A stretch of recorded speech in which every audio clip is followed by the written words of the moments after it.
साथ मेरा निभाते रहिए और लड़ता रहूंगा आपके अधिकारों की खातिर। बस मेरी आवाज में आवाज मिलाते रहिए और वादा करता हूं कि अपने समाज का गौरवशाली इतिहास घटने नहीं दूंगा। बस मेरे खून पर पसीना अपना बहाते रहिए। दोस्तों, सबसे पहले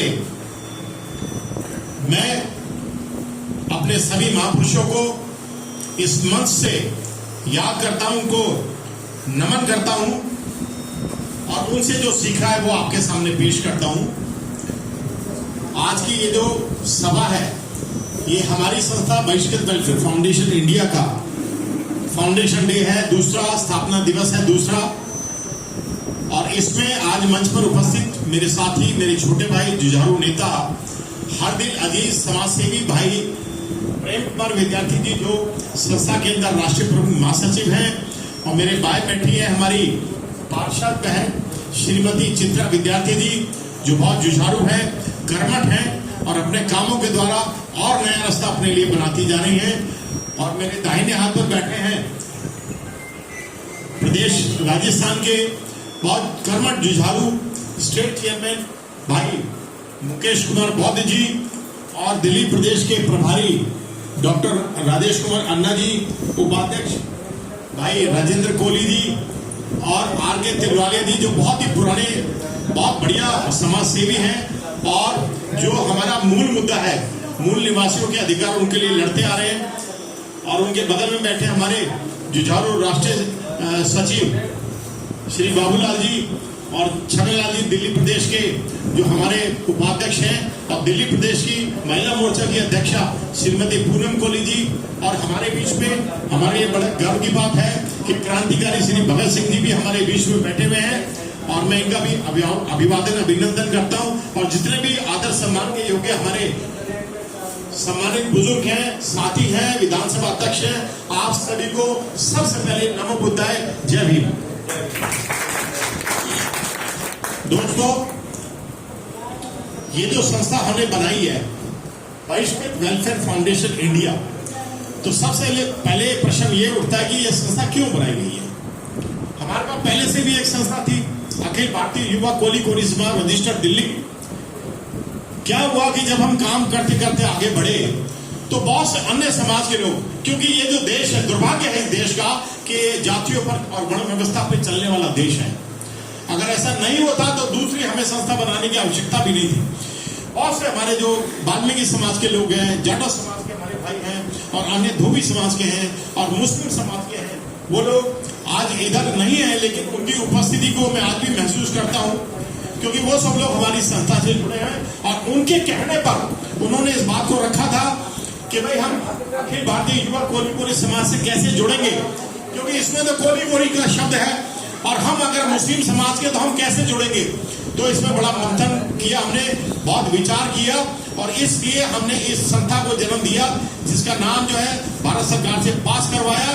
और इसको पास करवाने में भारत सरकार ने हमें नाको चने चबा दिए। पहले हमने इसका नाम अम्बेडकर साहब के ऊपर रखा था, फिर फेल हो गया। हर बार 2000 रुपए की पेनल्टी हमको लगती थी। पहले बाबा साहब के लिए रखा, और फिर भगवान बुद्ध के लिए रखा, झलकारी बाई के लिए रखा, और हर बार 2-2 हजार रुपए की पेनल्टी हम देते रहे। फिर मैंने इसमें मंथन किया कि क्या बात है, हमारा एक ऐसा नाम होना चाहिए जो हमारे दबे कुचले, जो शोषित वंचित पीड़ित और अत्याचार से ग्रसित लोग हैं, उनके एक ही बार में समझ आना चाहिए कि ये संस्था हमारी अपनी संस्था है। तो बड़ा सोच समझ के मैंने वो वर्ड निकाला, जिसकी उत्पत्ति बाबा साहब के द्वारा हुई थी, बहिष्कृत। तो ये बहिष्कृत जो वर्ड है, इसका मतलब है वो लोग जो आज भी समाज में थोड़ी दूरी बना के रखे जाते हैं, और जिनके साथ छुआछूत होती है, और जिनके बीच में दूरियां बनाई जाके रखती है, और उनका एक तरीके से हुक्का पानी बंद रहता है। उन सब जातियों का ये समागम है, इसलिए SC/ST OBC माइनॉरिटी का महासंगम है।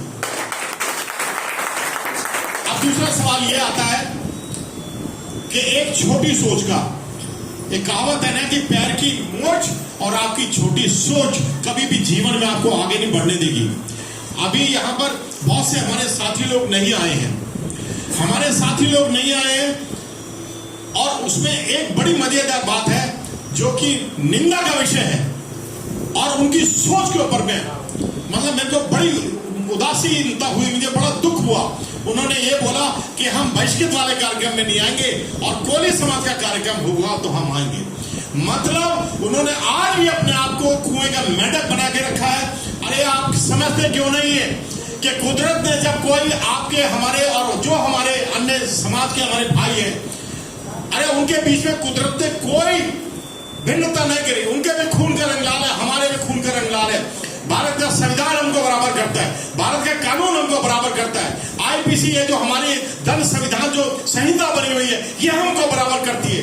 तो मेरे ही समाज के लोग अगर ये कहते हैं कि हम बहिष्कृत समाज का जो कार्यक्रम होगा उसमें नहीं आएंगे, तो मैं उनकी सोच के लिए मैं उनको धिक्कार करता हूं और मैं उल्टा उनका बायकॉट करता हूं।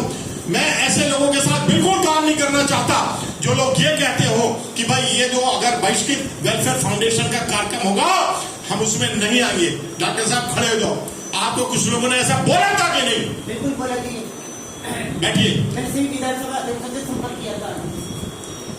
मैंने आपको ये बोला कि जब तक आप कुएं के अंदर रहेंगे आप थोड़ा सा ही आसमान देख पाएंगे।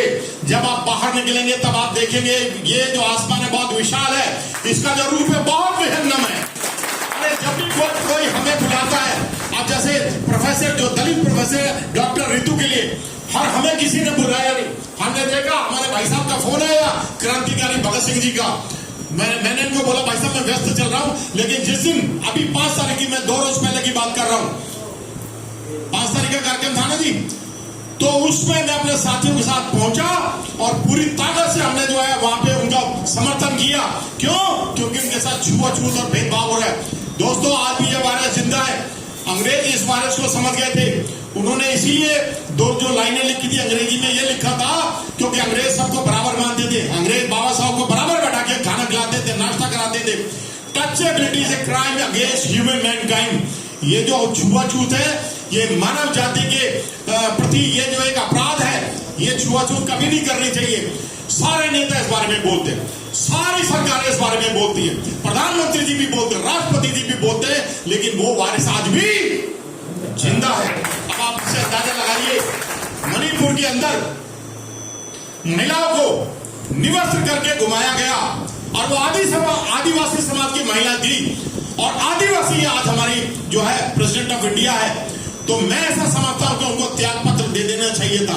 क्या आदिवासी होकर के जो आदिवासी की पीड़ा नहीं समझ सकती, तो इसका मतलब वो केवल मान सम्मान के लिए उधर बैठे हैं और केवल वो मुख बधिर बन के बैठे हैं और वो गुलाम प्रवृत्ति के लोग हैं। उनको तुरंत जो है अपने पद से त्याग पत्र देना चाहिए। ऐसे ही एक प्रकरण और पहले हुआ था 2018 में, अनुसूचित जाति जनजाति अत्याचार निवारण एक्ट की जो है उसको शून्य कर दिया गया था। तो हमारा खून खौल उठा। अब मैं उस वक्त लखनऊ में था, मैंने अपने सारे साथियों को, अन्य संस्थाओं को, मैं क्योंकि कभी भी इंसान के भीतर भेद नहीं करता, ना मैं जाति पाति को मानता हूं। मेरे लिए तो जो अच्छे विचारों वाला व्यक्ति है वो मेरा अपना है, चाहे वो किसी भी समाज का। और मैंने वहां 1.5 लाख लोगों को इकट्ठा करके काशीराम समृद्धि उपवन में 1 अप्रैल को इतवार को कार्यक्रम किया और जो पूरे भारत में 2 अप्रैल हुआ वो ऐतिहासिक एक धरना था। अनुसूचित जाति जनजाति के लोगों ने ऐतिहासिक धरना किया और सरकार को घुटनों के बल झुका दिया। दूसरा उदाहरण मैं आपको देता हूं, संघर्ष करने से क्या होता है। 14 महीने तक जो किसान दिल्ली के बॉर्डर्स पे बैठे रहे, क्यों दिलवालिया जी?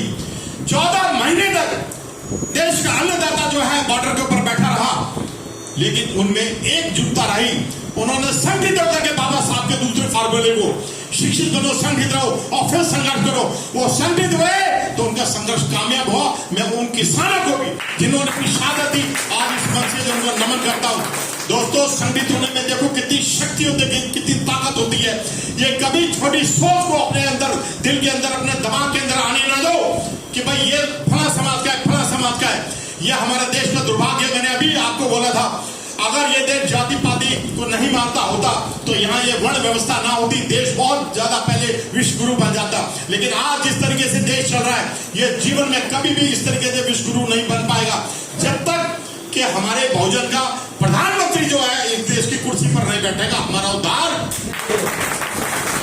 इसलिए सोच को बड़ी कीजिए। बाबा साहब अगर अपने लिए सोचते तो वो अपने लिए पैसों का अंबार बना सकते थे। पैसों का अंबार बनाने की वजह उन्होंने उस वक्त जो 7 करोड़ लोग SC OBC माइनॉरिटी के जिनको पीसा जा रहा था, जिनको इस देश की जो ऐसी बीमार मानसिकता वाली जो मनुवादी का जो एक प्रणाली जो व्यवस्था है देश के अंदर, उसके अंतर्गत उनके साथ जो उनका शोषण हो रहा था और जिस तरीके से उनके साथ छुआछूत हो रहा था, तो बाबा साहब के दिल पे ऐसी ठेस लगी, उन्होंने तभी यह प्रण किया था। अभी जो है हमने समाज का समता संकल्प दिवस बनाया था, वो 23 तारीख को होता है।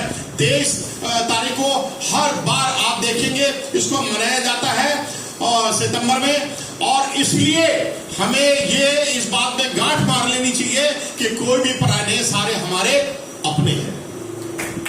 दूसरा, हमने अभी रामलीला मैदान का काम किया था, वो कार्य जो है समाज का था। हमने सारे अन्य राष्ट्रीय अध्यक्ष को भी बुलाए थे, आज भी मैंने राष्ट्रीय अध्यक्ष को बुलाया था। कोई भी इस बात को मानने को तैयार नहीं है। बाबा साहब की सारी लोग बातें करते हैं, केवल बातों से कुछ होने वाला नहीं है। जब तक हम प्रैक्टिकली इंप्लीमेंट उसको नहीं करेंगे, हमारा भी उद्धार होने वाला नहीं। देखो, मैंने जब बार बार बोला, जैसे देखिए इंजन एक होता है लेकिन डिब्बे बहुत सारे होते हैं। बाबा साहब हमारे इंजन है, हम उनके डिब्बे हैं, लेकिन क्या ही सुंदर हो कि ये जो डिब्बे हैं ये भी इंजन का रूप ले ले। क्या ही सुंदर हो, हम ही देश के मालिक हैं। और आज हमारी जो दुर्दशा है, आज हमारे ऊपर नाना प्रकार के अत्याचार होते हैं। हमारे लिए योजनाएं तो बनती है। इस पंडाल के अंदर, इस हॉल के अंदर देखिए इतने लोग बैठे, हाथ उठा के मेरे को बता दीजिए, भारत सरकार की किसी योजना से अगर आपको फायदा हो रहा हो तो मैं आपको मंच में अभी स्थान देता हूँ और ये माइक देता हूँ। ईमानदारी से मेरे को बता देना कि भारत सरकार की योजना से आपको फायदा हो रहा है। भारत सरकार की योजना तो बनती है, लेकिन उनके ऊपर जो बैठे हुए लोग हैं वो उसी मनुवादी मानसिकता से ग्रसित लोग हैं, उनकी विचार शक्ति बड़ी नकारात्मक है। वो आपको किसी भी योजना का, स्कीम का फायदा देने वाले नहीं है। जब तक कि आप किसी भी सदन में नहीं जाते हैं, जैसे आज निगम के सदन में चित्रा विद्यार्थी जी गई है, ऐसे ही विधानसभा में जब तक आप लोग नहीं पहुंचोगे, जब तक आपके घर से, आपके परिवार से, आपके पड़ोस से और आपके मित्र मंडली से लड़ने वाला व्यक्ति जब तक सदन में नहीं जाएगा, अपने लिए अधिकारों का उसको ज्ञान हो और वो अपने लोगों की पीड़ा को अपने हृदय में महसूस कर सकता हो, ऐसे लोगों को आगे लाइए। हम उनको तन मन धन से आगे बढ़ाएंगे। और दूसरा, अब ये जो चुनाव आने वाले हैं, इसके अंदर देखिए, अगर ये रामलीला मैदान में अगर आप उसको भर देते तो आपका कद 100 गुना बड़ा हो जाता। लेकिन मुझे दुख है कि आज भी हमारे लोग है ना, गर्मी को एक जो है संघर्ष के सामने ले आते हैं। गर्मी बहुत थी, अरे बरसात बहुत थी, अरे बाबा साहब का तो देखो, जब उनको उनके किराए के मकान से भी इसीलिए निकाल दिया था कि वो छोटी जाति के थे, और उन्होंने पूरी रात जो है पार्क में रो के काटी थी। उन्होंने कसम खा ली थी कि पूरे भारत को अगर बराबर ना कर दूं तो अपने माँ बाप का बेटा नहीं। उन्होंने कर दिया संविधान के द्वारा। हमें संविधान का सम्मान करना चाहिए। हम ही देश के मालिक हैं, हम अपनी दुर्दशा पर आज एक दूसरे के ऊपर दोषारोपण करते हैं, ऐसा हमें नहीं करना है। अरे भाई, तुम्हारे को बाबा साहब ने शक्ति दिया है, ब्रह्मास्त्र दिया है, तुम ही जो है सरकार बनाते हो। एक बात और बताऊं कि जिस दिन इलेक्शन का दिन होता है, जिस दिन वोट डलता है, जो लोग चांदी का चम्मच मुंह में लेके पैदा होते हैं ना, वो तो पिक्चर देखने जाते हैं और पिकनिक मनाने जाते हैं। अरे तुम ही लोग वोट देते हो भाई, तुम ही लोग वोट देते हो, लेकिन तुम लोग लालच के कारण, अज्ञानता के कारण, अपने नेताओं का कहा ना मानने के कारण जूते, चप्पल, साड़ी, मीट, मुर्गा, दारू और थोड़े से पैसों के लिए अपना दीन ईमान बेच देते हो। अरे ब्रह्मास्त्र को तुम बेच देते हो और 5 साल तक तुम्हारी माँ बहन की वो जीत के करता है। आदमी करता है कि नहीं करता है? इसीलिए अपने अंदर से अच्छे लोगों को पैदा करो, आगे बढ़ो, पूरी शक्ति से हम आपका साथ देंगे। ऐसा कोई दिन नहीं जाता है जिस दिन हमारे समाज के ऊपर, बहुजन समाज के ऊपर अत्याचार ना होता हो। कितनी सारी घटनाएं इन्होंने मेरे को दी, डेली घटनाएं आती हैं। अभी एक छोटी, कितने 7-8 साल की लड़की थी ना, 5-7 साल की लड़की जो गूंगी बहरी थी, उसके साथ बलात्कार किया। तो कहा की घटना थी, 17 साल की मतलब माइनर लड़की थी। हाँ, पलवल की थी, पलवा। तुरंत इन्होंने मेरे को बताया, तुरंत मैंने एसपी की क्लास लगाई और एसओ की जब वो वाट लगाई, तुरंत FIR दर्ज हुई और तुरंत उनको पकड़ा। सिर्फ 20 मिनट के अंदर 20 मिनट के अंदर गिरफ्तार करवाया उसको। इन्होंने हमारे संज्ञान में लाया। आप इधर जो बैठे हुए हैं, हमारे इधर लिखा है बड़ा बड़ा, सारे आपके अधिकारों के लिए निःशुल्क निस्वार्थ। अगर आपसे हमारे किसी पदाधिकारी ने काम करने का रुपया मांगा हो तो हाथ खड़ा कर दो। हाँ, जिसका काम हो जाए वो स्वेच्छा से अगर हमारी संस्था को सहयोग करना चाहता है, ये बात की बात है। अभी एक व्यक्ति हमारा दौसा में बेचारा पैदल चल के जा रहा है, ताजा 15 दिन पहले की घटना है। पीछे से एक गाड़ी आई, मार के चली गई। अरे पुलिस वालों ने वहां से CCTV की फुटेज उठाई और वहां डिलीट करवा दी, बाकी अपने पास रिकॉर्ड रखा। उन बेचारे परिवार को ये मालूम भी नहीं था कि भाई अब इसके आगे क्या कर रहे हैं। ना तो उनकी FIR दर्ज हुई, ना कोई उनके साथ इंसाफ वाली न्याय वाली बात हुई। केवल उनको कहीं से मेरा मोबाइल नंबर मालूम पड़ गया, तुरंत उनके SP से मेरी बात हुई और उनके SHO की तो वो क्लास लगाई मैंने। दूसरे दिन वही मामला दर्ज हुआ और फिर मैंने डॉक्टर साहब को उनके घर भेजा। वो मामला भी दर्ज हुआ है। अब वो पार्टी जिसने हमारा पैसे ले लेके उनके पीछे घूम रही है, राजीनामा कर लो, किसी तरह केस उठा लो। जो काम आपने कभी भी दिया, और रोज ही मेरे पास केस आते हैं, आप मेरे साथ 2 दिन रहिए, आपको मालूम पड़ जाएगा सुबह से शाम तक मेरी क्या दिनचर्या रहती है। तो इसलिए काम हमेशा जारी रहेंगे। लेकिन मैं आपको एक बात बता दूं कि तो रामलीला मैदान का कार्यक्रम हर साल होगा, अगर अपना घर भी बेच करके मुझे लगाना पड़े, लेकिन फिर भी वो कार्यक्रम होगा। क्यों? किसी को तो आगे आना पड़ेगा बिल्ली के गले में घंटी बांधने के लिए, वरना सभी को बिल्ली मार देगी। हमारी आज स्थिति चूहों से ज्यादा अच्छी नहीं है। अरे कभी अगर किसी के ऊपर अगर विपत्ति आती है तो आप लोग निकलते नहीं, निकलना है। जो आज क्रांतिकारी रूप से बोलते हैं, कल को उनको पुलिस पकड़ ले, उनपे ED आ जाए, उनपे CBI आ जाए, आपको भर देना है उस थाने को, आपको उस पूरे जिले को भर देना है। अरे आप बहुजन हो, आप इस देश के मालिक हो, आपकी संख्या करोड़ों में, इसलिए आपके लिए कोई भी चीज असंभव नहीं है। तो इसीलिए हमेशा आपको इस बात के लिए तैयार रहना चाहिए कि हमारे किसी भी साथी के ऊपर विपत्ति आ सकती है, मुश्किल आ सकती है। दूसरा, इस संस्था को आगे बढ़ाने के लिए और आगे ले जाने के लिए, ये संस्था नहीं परिवार है। इस परिवार में हम सब लोग हैं। इस संस्था की वजह से मेरा नाम, मेरी वजह से संस्था का नाम नहीं है, संस्था की वजह से लोग मुझे जानते हैं। ध्यान रखना, संस्था बड़ी है, संस्था महान है। सब जैसे भारत का संविधान हमेशा है और रहेगा, हम इसे खत्म नहीं होने देंगे। इसी प्रकार जो है ये संस्था जो होती है, ये भारत सरकार से पास शुदा संस्था है। इस संस्था ने देखो कितने इन 2 सालों के अंदर अनगिनत काम हमने कर लिया, अनगिनत काम किए हमने।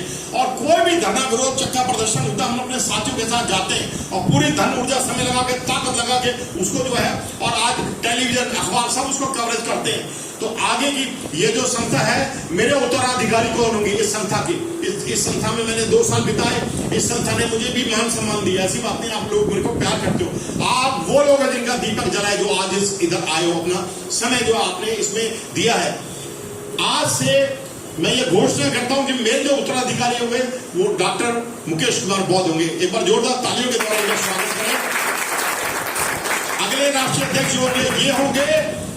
और आज के बाद मैं इनको अनुमति देता हूं कि आप अपने चार्टर्ड अकाउंटेंट से बात करके किस प्रकार ये संस्था आधिकारिक तौर पे, सरकारी तौर पे आपके यहाँ आ जाए, उसके लिए आप प्रयत्न करते रहिए। पूरी ताकत से हम आपके साथ हैं। मैं इनका एक बार अभिनंदन करना चाहूंगा, जोरदार तालियों के द्वारा आप सबका अभिनंदन।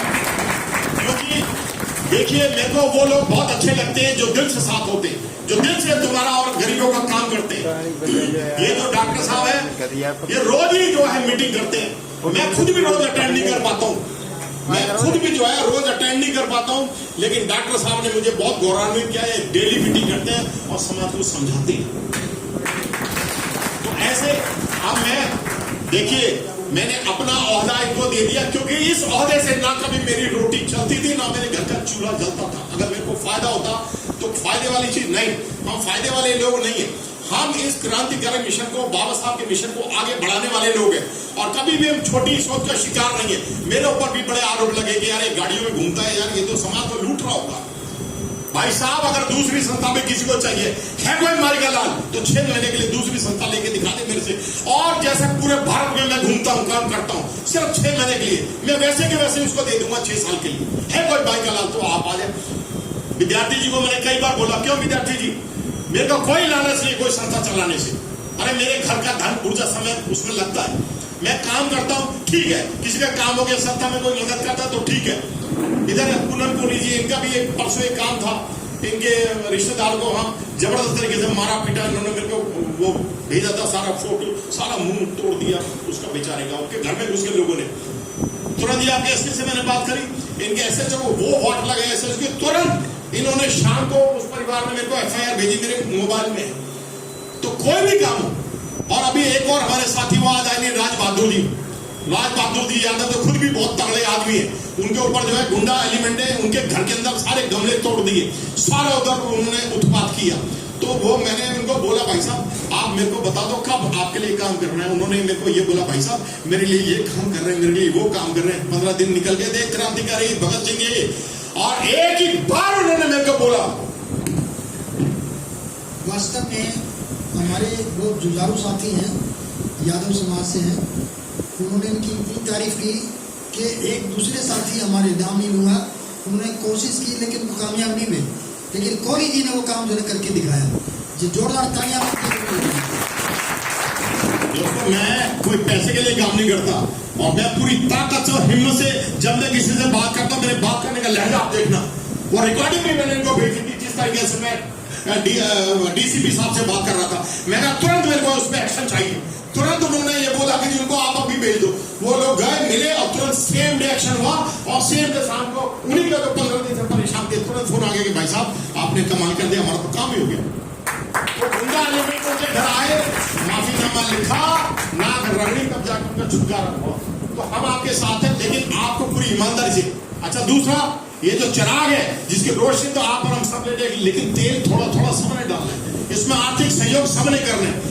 आप आज भी कुछ आर्थिक सहयोग करना चाहते हैं तो आप जो है डॉक्टर हमारे अन्ना राजेश कुमार अन्ना जी के पास आप जमा कराते हैं स्वेच्छा से, लेकिन आप जितने भी लोग हैं थोड़ा थोड़ा जो है स्वेच्छा से यहाँ दीजिए, क्योंकि एक साल बाद फिर हमें रामलीला मैदान का कार्यक्रम करना है। और मैं आपको पूरी ईमानदारी वफादारी से बताता हूँ, अगला कार्यक्रम में हम उसको पूरा भर देंगे, पूरा।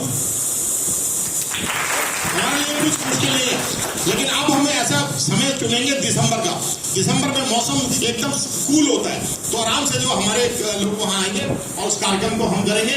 और आगे की जो जिम्मेवारी मैंने आपको देखा डॉक्टर साहब को दे दी है, और मैं इनसे रिक्वेस्ट करूंगा ये भी अपने पास 2 या 3 साल तक इस जिम्मेवारी को रखें।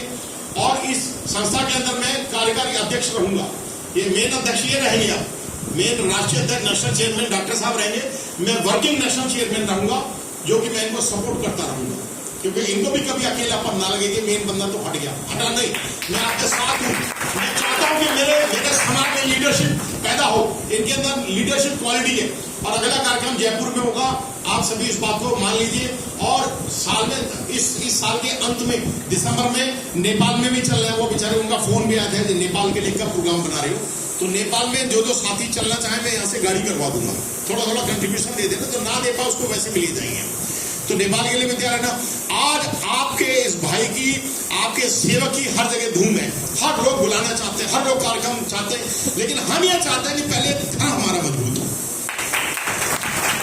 चैरिटी सेट हो। जब तक दिल्ली मेरी मजबूत नहीं होगी, मैं बाहर जाके बड़ी बड़ी बातें करूं, बड़े बड़े भाषण दूं, उसकी कोई वैल्यू नहीं। इसलिए मैं दिल्ली को पहले मजबूत करना चाहता हूं। तो जो हमारी संस्था है एमिक्स परिवार, वो जारी रहेगी। और बहिष्कृत वेलफेयर फाउंडेशन के नए राष्ट्रीय चेयरमैन से मैंने आपको मिलवा दिया है, ये अपना कार्य जारी रखेंगे। ये जब मुझे इनवाइट करेंगे मैं वीडियो कॉन्फ्रेंसिंग में भी जाऊंगा, और लोगों को जिस प्रकार मैं समझाता हूँ समझाता रहूंगा। मेरा जीवन तो आपके लिए, अंतिम साल तक मैं आपके लिए लड़ता रहूंगा, ये मेरा आपसे वादा है। तो दोस्तों एक और 4 लाइनें जो मैंने लिखी थी, जो बड़ी मशहूर हुई थी, वो मैंने आपको 1-2 बार पहले सुनाई है, लेकिन बिल्कुल सही वक्त है कि जमीर जिंदा रख और कबीर जिंदा रख, और सुल्तान भी बन जाए तो दिल में फकीर जिंदा रख, और हौसले के तरकश में उम्मीद का वो तीर भी जिंदा रख कि जिंदगी में सब कुछ हार जाए लेकिन जीत नहीं, उम्मीद जिंदा रख, उम्मीद जिंदा रख। मैं आप सभी का बहुत बहुत अभिवादन अभिनंदन करता हूँ, खासकर हमारे साथी क्रांतिकारी भगत सिंह, जो बड़े इनका व्यस्त कार्यक्रम रहता है, तो आज हमारे इसमें आए। और ये कार्यक्रम अभी थोड़ी देर बाद 2 घंटे के अंदर पूरे वर्ल्ड में पहुंच जाएगा। इस कार्यक्रम को छोटा ना समझे आप, हमारा हर कार्यक्रम ठीक है, उसमें संख्या थोड़ी कम होती है। जो हमारा रामलीला मैदान का कार्यक्रम था, शाम को 8 और 8:30 बजे दिल्ली आज तक वालों ने दिखाया था, और 14 अखबारों में कवरेज है। और आपने मीडिया देखी उस दिन कितनी थी, आप लोग थे कि नहीं वहां? क्यों क्रांतिकारी भगत सिंह जी मीडिया कितनी थी उस दिन, तो मीडिया के माध्यम से बड़ा जबरदस्त मैसेज गया है।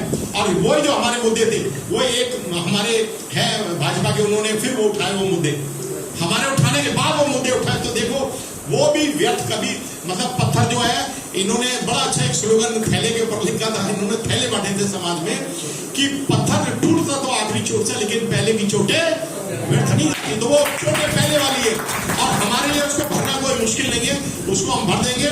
तो आपने मेरी बात को सुना, आप सभी को बहुत साधुवाद, बहुत आपको नमो बुद्धाय, जय भीम, जय झलकारी भाई। और मैं एक नारा बोलूंगा, उस सबने आपने मेरे साथ जो जवाब देना है, मैं बोलूंगा झलकारी भाई, आपने 2 बार बोलना, अमर रहे मरे, झलकारी भाई